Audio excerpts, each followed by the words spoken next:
So if you're married or have kids, you know life is a constant negotiation, but so is real estate, whether you're a real estate broker or agent like I am, a broker or a real estate investor. You're always negotiating something. You're negotiating prices, you're negotiating terms, vendors, who gets to pick who. And so it's really important. And one of the things I did when I started the business long ago was I studied with really a master in that topic, Robert Cialdini, and saw him at a conference and then took some classes with him. And ever since I've been able to I think, use negotiation as a tool to my advantage for me and my clients. I really recently came across Vladimir Bushin, who is a coach in the area of negotiation, and more importantly, is kind of in the line or in the class of Robert Cialdini. He's a certified professional in his institute. And so I was really hoping to share with you guys today, his insights and his experience. So Vlad, thank you so much for joining us today. Thank you very much, Bill. I really appreciate that. And I appreciate what you do, and you're creating this reliable system to help investors and homeowners, and they're buying and selling. And I think it's very important. And we need more liaisons like you to connect the dots and help both sides. It's pretty important, and it's driving the economy forward. I can't imagine like how the world would be without people like you who help them make all of this happen. Thank you. Well, thanks so much. So let's talk a bit about the range of topics that fall in your purview, because people think of negotiation sometimes in real estate it's just the sales price, right? You make an offer, counter offer, back, forth. But what I've kind of learned is the entire process from day one until the close of escrow and you get your check is really a series of negotiations that are enhanced or limited by your relationship. So talk a little bit about your understanding of negotiation as it relates to real estate transactions. Yeah, it's very interesting that you mentioned that there are a series of negotiations because in most people's mind, negotiation is more related to bargaining. It's talking about the price. But the fact of the matter is, negotiation is much wider than that. And in many reputable institutions, in many schools of negotiation, people kind of confuse and convolute the concept of collective bargaining with negotiation. And we kind of defaulted to thinking that in negotiation, you need to give something to take something, and it's absolutely not. And the problem is we are preparing to give something even before we know what the other side needs. Right. And that kind of one of the myths about negotiation. And what to do about this is essentially negotiation is a lot about learning. And as you engage with the potential seller, if you're talking about the buying houses on probate, you need to actually understand where they stand. You need to understand what they're dealing with and build trust. And by the way, I want to make a disclaimer. By no means I am an expert in buying and selling houses on probate. I'm not going to talk about how to crunch number here, do an estimate or whatever. I will be talking about how to engage with the people, with the sellers, Right. and how I came to that, and why this is important, because I work with some real estate agents as part of negotiation practice community. You bring what the first point you brought up, I think, is so right on, which is the biggest misconception in my experience is the idea that you have to give something to get something. And that you said, and I agree 100%, many times giving something creates an expectation they're going to get something back. Technically, a common experience I have as a realtor is we have I'm representing the seller. The buyer does a series of inspections and comes back at some point and says, okay, well, we agreed to buy the house for $500, but after inspection, we now identify these deficiencies and we want you to agree to lower the price by $10,000. And whether I agree it's $10,000 is reasonable or not, one thing I've learned is never agree to that until they're ready to agree to resolve everything at once. Now, this gets a little technical in real estate transactions, but my point is, if my seller says yes to the $10,000, I'm basically asking them if there's anything else that doesn't look right, ask for another concession because we gave it to you already once. And so to the realtors out there, one of my best practices is always never consider a request for a reduction without at the same time getting a waiver of all conditions. So you're finalizing it, unless it's a very large, complicated transaction. There's always exceptions, but generally speaking, I see that mistake done by agents all the time. When I'm on the other side as the buyer's agent, of course I ask for a concession. And of course, once we have one concession, we now know the door's open to ask for more, and we want to use that leverage to our advantage. So that's one great misconception you pointed out, which is the false idea that you have to give something to get something.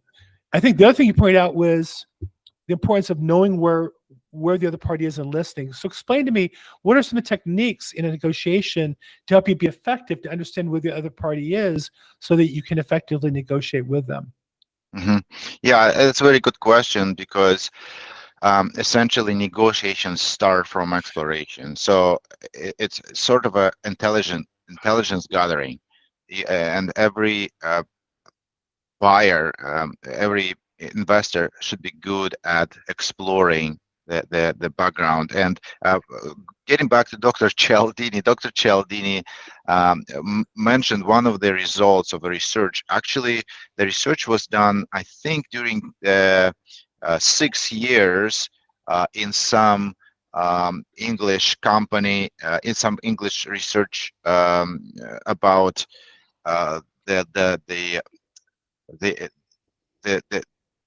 the company is related to job, bargaining with job and how you call it, negotiation between the unions and the employers, and in that matter. So the study was that there were several points that they explore, but the most important one is the timing of exploration.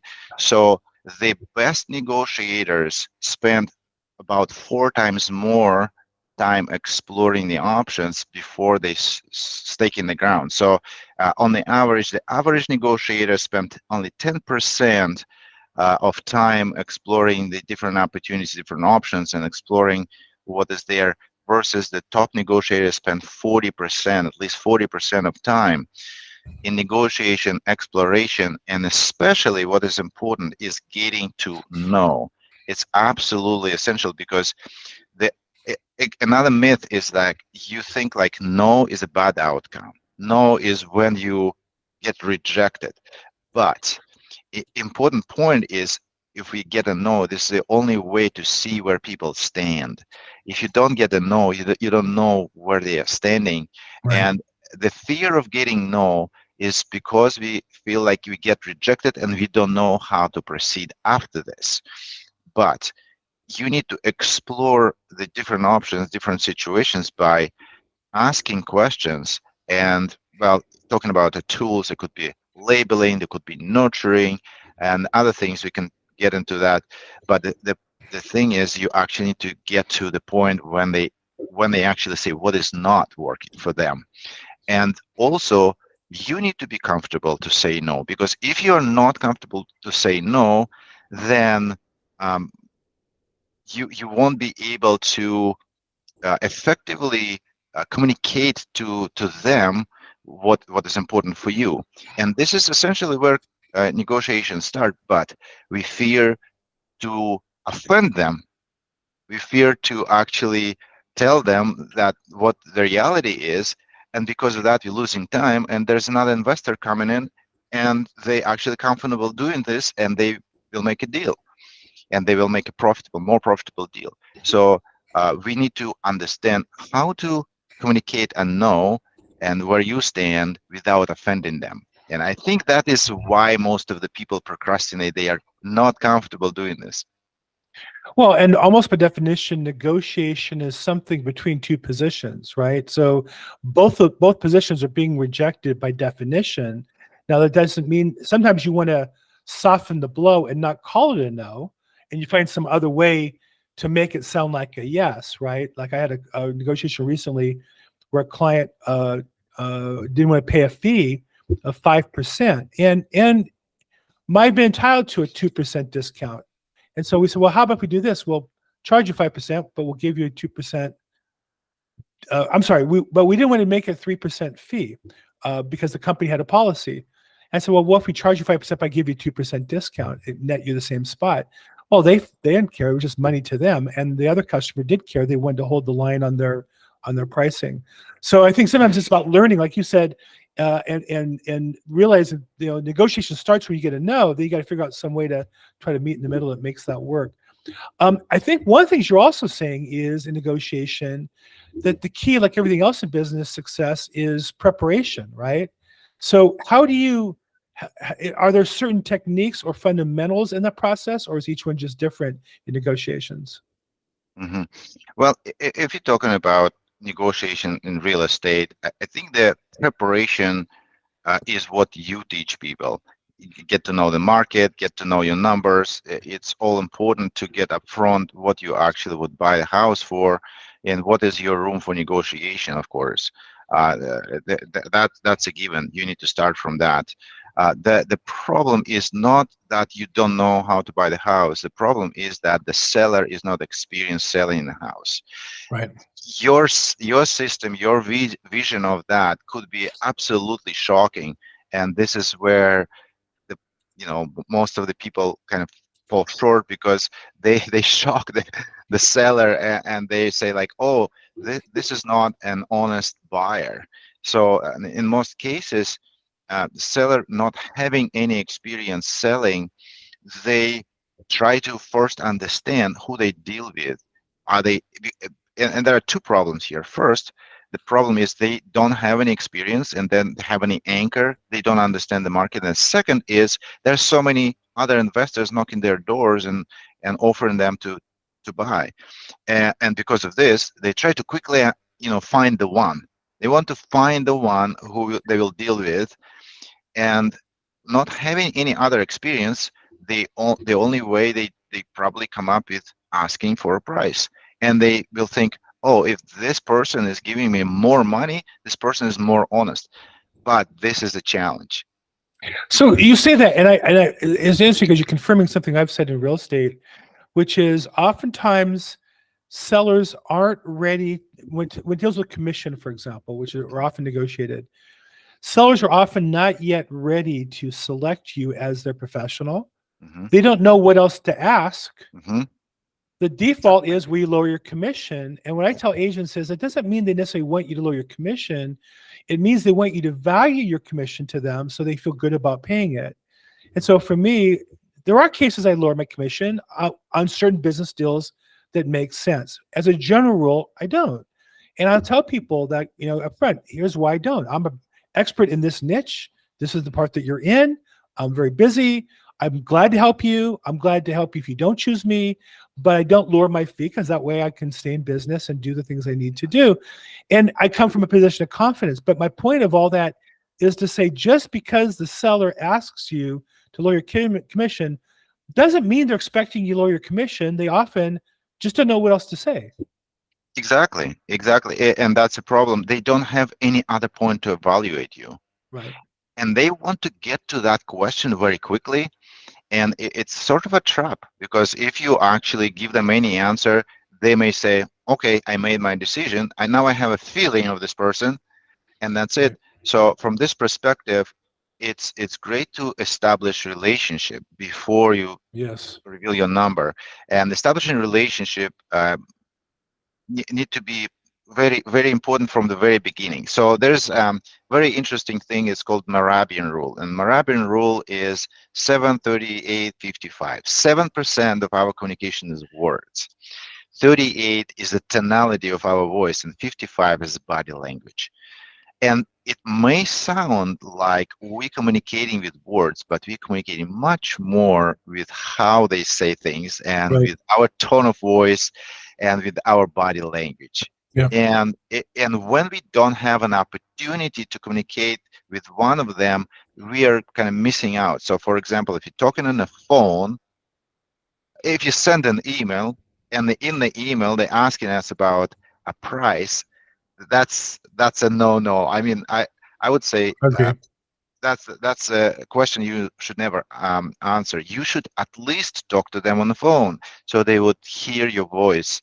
And better if you go and talk to them in person. And this is where you can build rapport. You can have a conversation, and they will hear your tone of voice.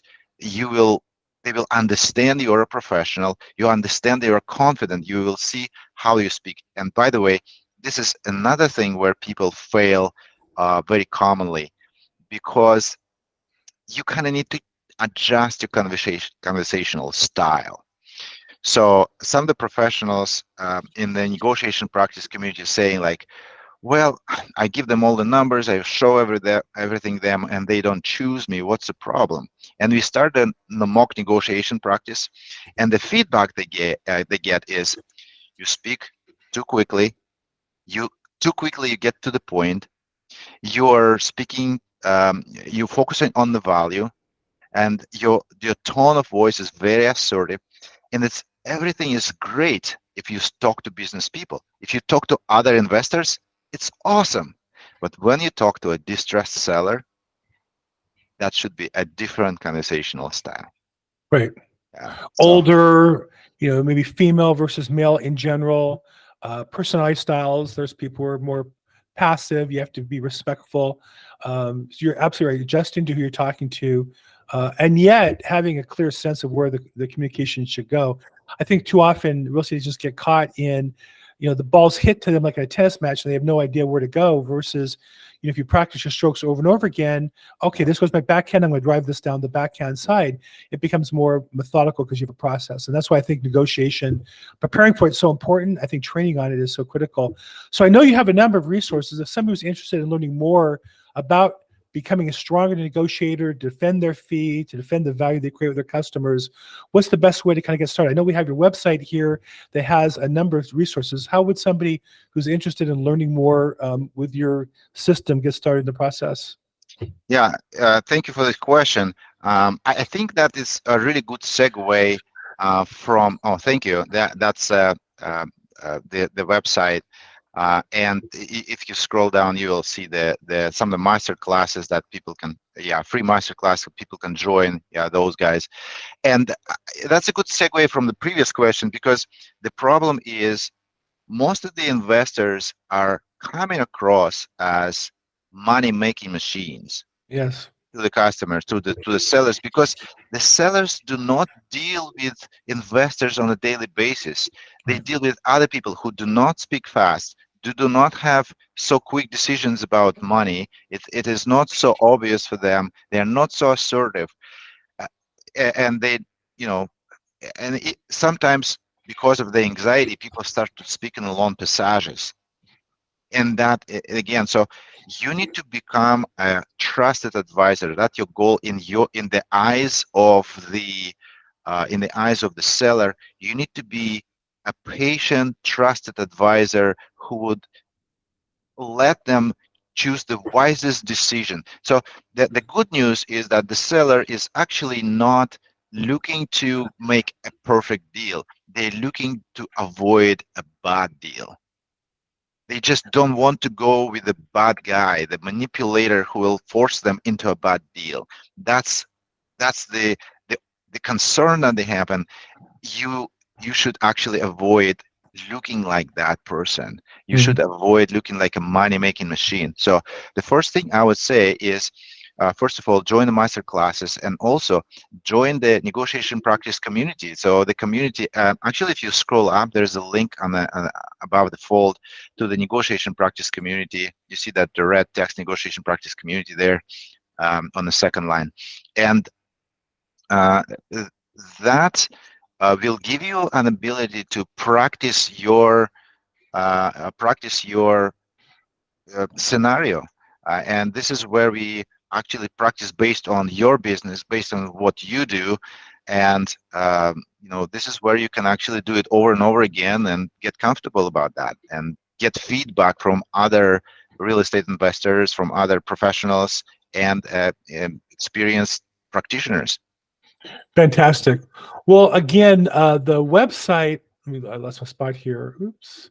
Is businessrelationshipscoach.com.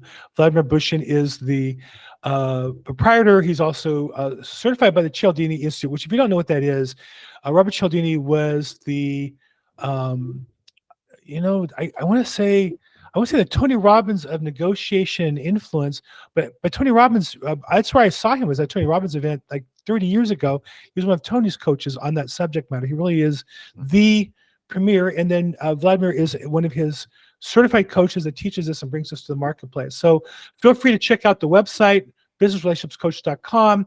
You also can get a free consult or send a question. Down below are the free master classes. Vladimir, thank you so much for offering these resources to our agents and investors and customer community. I really appreciate your time today. Thank you so much, Bill. It was a wonderful discussion.